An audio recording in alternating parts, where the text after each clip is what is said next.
Hem de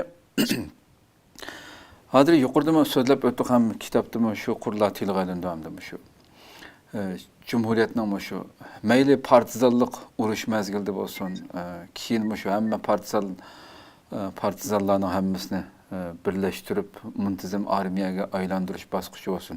Har millatdan Uyg'urlar bakrak ko'p sonliqni egallab turadi asosiyatan.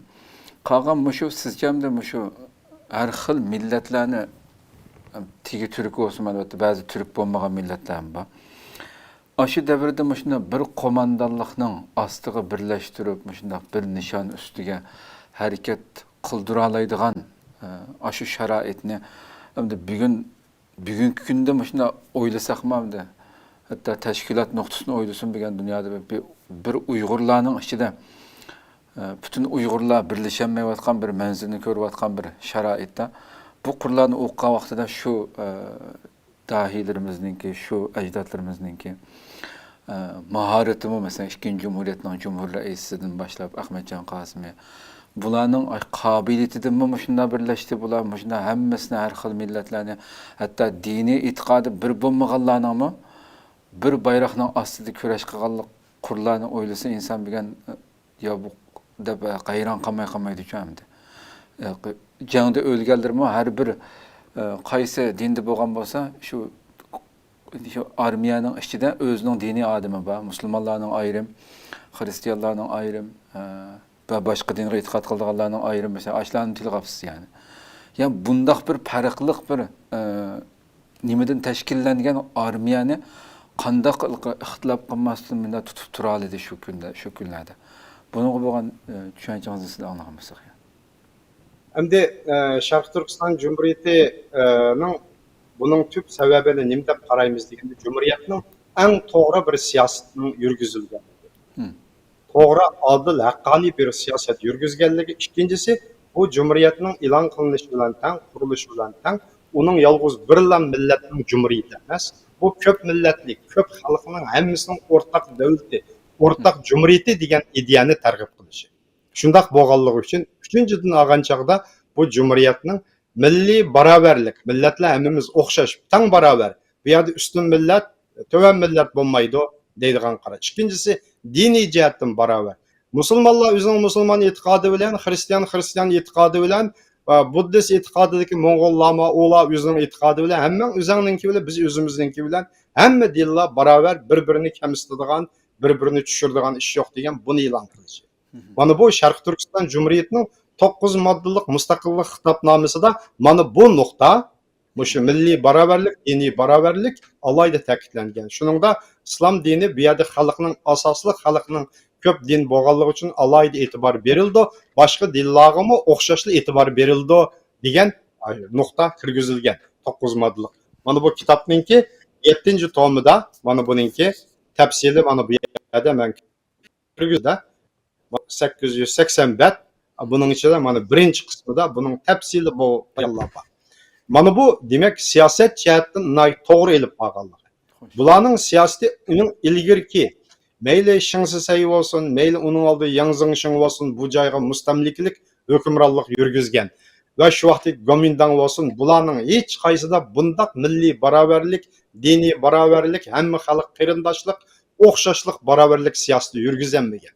Ular jakalab qo'yib, oxiridan bulangchilik, qirg'inchilik qilganda, Shinsizayning o'zi ana shunda qizil ko'z aldamchi bo'lgan. Shu tarix buni hammadan biladi. Gomindangning ashaddiy tar millatchilik siyosati yurgizgan. Xitoy millati eng ulug' qolgan millatlar hammasi Han millatining bir parchasi deydigan Jiang Kaishining shu ideyasi. Ashuni targ'ib qilgan cho'ng millatchilik bir shovinistik siyosat. Shunga bularga nisbatan hamma xalq tang o'chman bo'lgan, norozilik qo'zg'algan. Birli xalqning emas.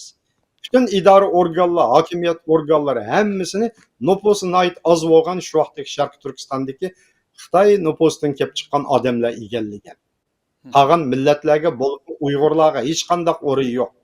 Masalan, Saybullayevningki aslimizdan qaraganda shu vaqtda G'uljidagi ma'rif idorasida 4 lam boshliq bo'lib, bosh kadrlar bo'lib, uning ichida aran 3-4 adam yerlik millat bo'lgan, qolgan hammasi Xitoylar.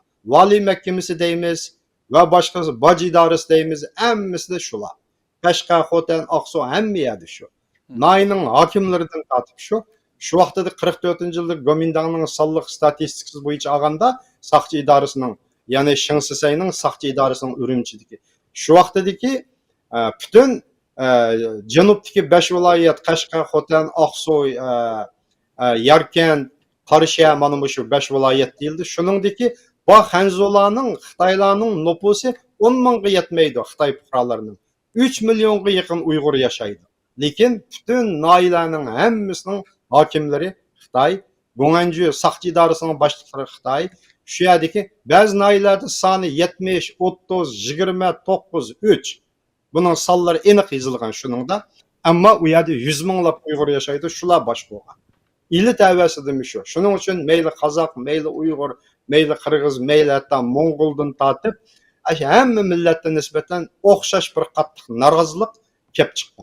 Bu iqtisadi cəhətdənmi Sovet bilan bo'lgan savdo yo'llarini kesib tashlab etgan, savdo yo'llari taqalgan, shunda bo'lganligi uchun xalqning turmushi, iqtisodiy jihatdan vayron bo'lish, turmush qiyilish qatorliq türlük amillarga duch kelgan. Mana shunday bo'lganligi uchun Sharqiy Turkiston Jumhuriyatining ilib borgan to'g'ri siyosati, barobarlik siyosati, farovonlik siyosati, xalq farovonlik turmush yaratish. Bu chaqiriqlari hamma xalqning tang ovoz qo'shishiga, ana shu yeshil bayroqni o'zimizning davlat bayrog'i deb tang ko'tarishga mangan. Sharq Turkiston armiyasining masalan millatlarga ayrim polk qurilgan. Masalan, Bo'rtala Mo'ng'ul otliq polki. O Moğollardan təşkillenən bu. Şunun polkumi yeşil hərbi bayraq. Şərq Türkistanның ay yıldızlıq bayrağı var. Ay yıldızlıq belgisi var. Şiva eskadronu var. Hər qaysı polklarının ki həmmisi digidək Ruslardan komandirlər var. Yerlik Ruslardan batalyon komandirləri, həmmisi Sovetlik emas ular. İliği yerləşkən Ruslar, sabiq Çarusiya, Sırlar və ularning avlodlari həmmisi uy biladi bular. Olcu çoğ bo'lgan. Ayaşında. Hamma millat tang barobarlikda jang qilgan. Endi Ruslar shu vaqtning o'zida sobiq Charusiya armiyasida harbiy vazifalarni o'tagan ofitser, kona harbiy tajribalarga ega bo'lganligi uchun ulardan ko'p sondagi kona askarlar Sharq Turkiston armiyasida ofitserlik taklif qilinib, ko'p qismlarda ular ofitser, shtab boshlig'i qatorliq vazifalarni o'tagan. Polinovmi shu? Sovet armiyasining general emas, Polinov Charusiya armiyasining ofitseri G'o'ljiga yerlashgan. 37-yilda Sovet ketib, qaytadan Sovetdan kelgan Aleksandrovmi shu va undan boshqa nurg'unlarning soni bor. Ular hammasi yani hatta shu qo'mondonlar tilga olib o'tganlarning ba'zilari Shinsayning armiyasida buni vazifa o'tab, keyin jazolanib nima qilganlar vaka olisida masalan.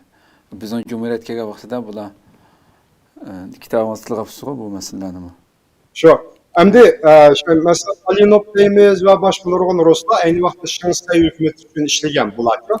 Shinsayning Jingshorunningki ulardan maxsus polklarni qurgan. Bular ayni vaqtda 33dagi Cumhuriyet shu qo'zg'olonchilarni bostirishga Xitoylarga yordamlashganda bular.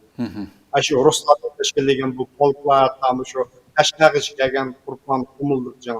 Lekin bularning hammasini keyin Shinsay hokimiyati olib bo'lgandan keyin o'xshashli Uyg'ur, Qozoq, Qirg'iz va Uyg'urlarni bu turmuni solab jazolaganda, bu Ruslardan o'xshashli ularni jazolagan, nurg'un odamlarni o'ldirgan turmuga olgan.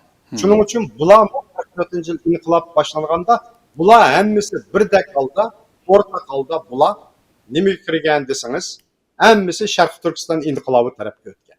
Hammasi Sharq Turkiston inqilobiga, Sharq Turkiston Jumhuriyatiga aktiv qatnashgan bular. Bularning yazgan hatta 44-yil G'o'ljidagi shu rus shoirlarining chiqargan bir she'rlar to'plami bor. O she'rlar to'plamini o'qib baqsam, qiziq yeri shu vaqtda chiqqan. Vatanim Sharq Turkiston mustaqillik uchun olg'a degandek, ashundaq mazmundagi she'rlarni yozgan ekan. Da shu vaqtdagi. Ular demak, yerlik Uyg'ur va boshqa xalqlar bilan bir safda turib, bularning mustaqil davlatini tang qurib, bularning rahbarligida yashasak biz xo'shal yashay olamizkan degan ishonchga kelganligi uchun bu G'o'ljidagi Harambog' janglaridan tortib, Jing Shihodagi Tarbag'taydagi nurg'un janglarga nurg'un G'o'lji cho'chakning rus yoshlari qatnashib, ulardan o'lgan odam naydi chiqdi. G'o'ljidagi janglarda nurg'un rus yoshlari o'lgan. Buningda aniq faktlar bor xotir. Demakki, bu nima desangiz, shu jumhuriyatning bir to'g'ri siyosati. Shu vaqtning o'zida shu odamlarni o'ziga qo'shish to'g'ri bir siyosat. Yolg'iz albatta bir odamning siyosati emas. Sharq Turkiston Cumhuriyeti hukumatining shu rahbarlik gruppasining shu xalqning shuni tashkillaganlarning siyosati. Bir odamning siyosati albatta. albatta.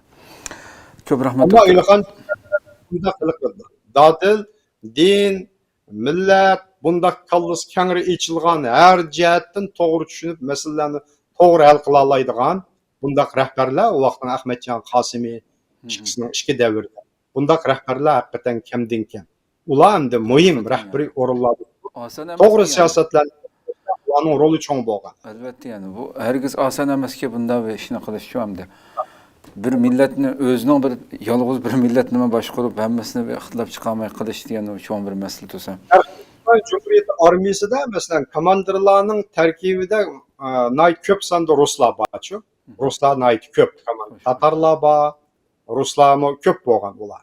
Sabab ularning harbiy tajribasi bo'lganligi uchun kimning qobiliyati tajriba bo'lsa uni akilib uni ishiltirdi. Ondan keyin o'zimizdan bu nurg'un ofitserlar tarbiyalanib chiqdi. Uyg'ur, qozoqildan. Ular harbiy maktabni bitirib tarbiyalanib chiqqandan keyin ularni hamma qo'shinlarda ularni rasmiy komandirlik vazifalarini atadi. Ya haqiqatan yani ben bu Qur'onni o'qiyotganda masalan normalda o'zining millatchiligi qilib ketib bu cho'qim men qurgan tursam buni mening millatimdan bo'lish kerak deb normal insonchilikda buni qildi-ku hamda normalda insonlar. Yani bu Qur'onni o'qiyotgan vaqtida yani qobiliyat asos yani kimning qobiliyati bo'lsa ana cumhuriyet uchun ishiltalabdi hamda o davrda hamda. Bu mening millatimdan emas yoki binas demay qobiliyat va insonlarni beshiga akilib bizning millatni tarbiyalashga bilan sog'an gapda hamda.